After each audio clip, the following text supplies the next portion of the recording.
Professor Sugata Bose. Mr. Deputy Speaker, sir, I rise to take part in the discussion on the Taxation Laws Amendment Bill brought before this House by our Honourable Finance Minister, Shri Arun Jaitley. After the passage of a major tax reforms, the Constitution Amendment Bill enabling GST, this is of course a small and somewhat technical amendment to the IT Act and the Customs Tariff Act. Let me at the outset take this opportunity to congratulate our Finance Minister for piloting through the Constitution Amendment Bill. A genuine cooperative federalism requires powers of taxation to be shared by the centre and the states. And that perspective on federalism means that we should not restrict ourselves simply to working out a fair share of taxes. Seen in that light, the states have been extremely far-sighted and generous, and I hope that the central government will recognize that far-sightedness and generosity in the future in strengthening our federal structure. After supporting the government on such a major tax reforms, it would be churlish on my part to be overly critical of this bill that has been brought somewhat suddenly. We have not had an opportunity to study its implications clearly. But as the Finance Minister clearly stated in his opening remarks, this legislation has three limbs, and I'll make some brief remarks about these three aspects of the legislative amendment that has been brought before us. First of all, there is going to be a change in relation to the granites and marble sector. Here, I would say that generally speaking, our manufacturers ought to be encouraged to be more competitive, both in terms of cost and quality. We should not generally be encouraging protectionist tendencies in our industry. And it seems to me that it is a little premature to change this particular law, increasing the customs duty from 10% to the WTO bound rate of 40%, since the Finance Minister has just conceded a little while ago that various non-tariff barriers and the 10% customs duty together have been providing effective and adequate protection. We seem to be anticipating something that will happen with the non-tariff barriers, and I hope that in the course of his reply, the Honourable Finance Minister will spell out who are the manufacturers and located in which states who will be the main gainers from this. At first sight, it seems to me that there are some manufacturers in Rajasthan who will probably benefit from this raising of customs duties. And what Nishikant Dubeji was saying about the beautiful marble used in our historical monuments, that argument is not particularly relevant to the legislative amendment that is before us today.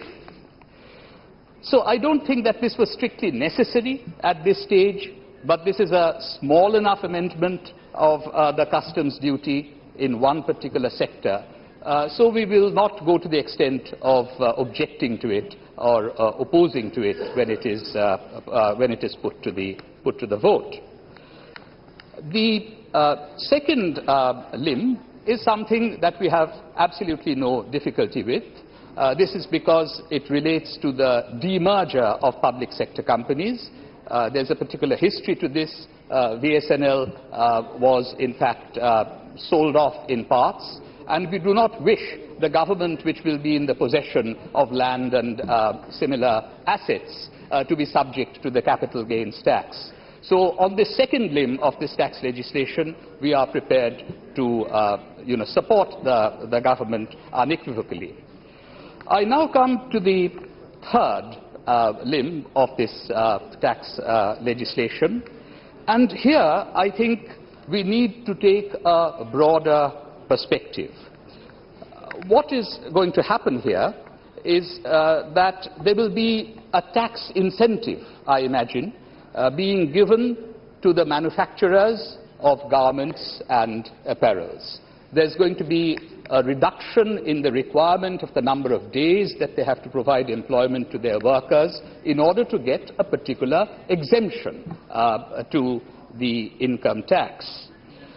Now, as has already been pointed out by my friend from the Indian National Congress, India had a great opportunity as China moved up the scale of manufacturing industries, and we could have actually filled the void that was being left by China in the garments and the apparel sector.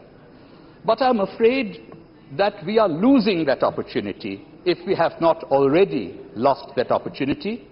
As has been pointed out, there are garments manufacturers and exporters in Southeast Asia. A number of countries have been mentioned: Vietnam, Cambodia, Indonesia, who are filling the lacuna left by China. And then, of course, there is our friendly neighbor, Bangladesh, where the garments industry is flourishing and Bangladeshi garments exports are breaking into world markets.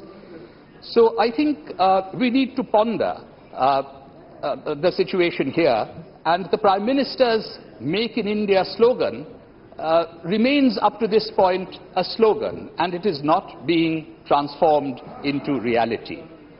And I would like to add here that if we reflect on this point carefully, we really need our garments and our apparels manufacturers to create more employment, not less. We are allowing them to provide less employment in order to get a particular incentive, but we really need to encourage them to provide more employment, and this kind of employment is directly related to the empowerment of women. Now, if we look at Bangladesh today, women have been empowered because they have got an independent source of income. We do hear of some terrible accidents, fires, for example, that have taken place in Bangladesh, but overall, we will find that the garments industry has employed large numbers of women, and they have therefore been empowered in terms of gender relations. And that is why I would say that the policy of our government ought to be to generate more employment and create safe working environments for our women in the garments and the apparel sector. No, that should be the thrust of policy. In India also, most part of the women are working in garment industries. That's right. So there is an important gender dimension, and that is why I'm calling for the government to be attentive to creating safe working environments for them and to provide more employment for our women so that they get empowered economically. And this has to be said in the larger macroeconomic context of a scenario where in India we are experiencing high output growth accompanied by anemic jobs growth. Everyone in India is concerned about the jobless growth that we are witnessing. There is a raging public debate going on in that particular context. And therefore, overall, then, I would wish to say that the government needs to pay attention to creating more employment-generating industries, and the government needs to focus on labor quite as much as the capitalists. I have had occasion in the context of other debates to have exchanges with our Honourable Finance Minister, because we have very little new domestic private investment. Our economy is being powered by FDI inflows and public investment in infrastructure.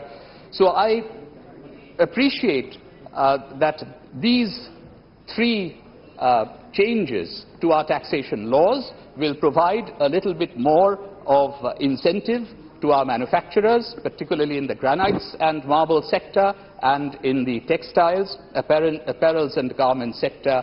But there is far more to be done if the promise that our Prime Minister made during his election campaign to the youth of this country, that they will have well-paying jobs, if that promise is to be fulfilled. Because if that promise remains unfulfilled, then it would be a betrayal of the younger generation in our country. And the political costs of such a betrayal is something that this government will have to pay. So in many ways, from the opposition, we are suggesting to the government that in their own interest, they need to look more closely at creating more jobs, creating more employment-generating industries, and I hope that the incentives provided in these taxation law amendments will provide a way forward in that direction. Thank you very much, Mr. Deputy Speaker, sir.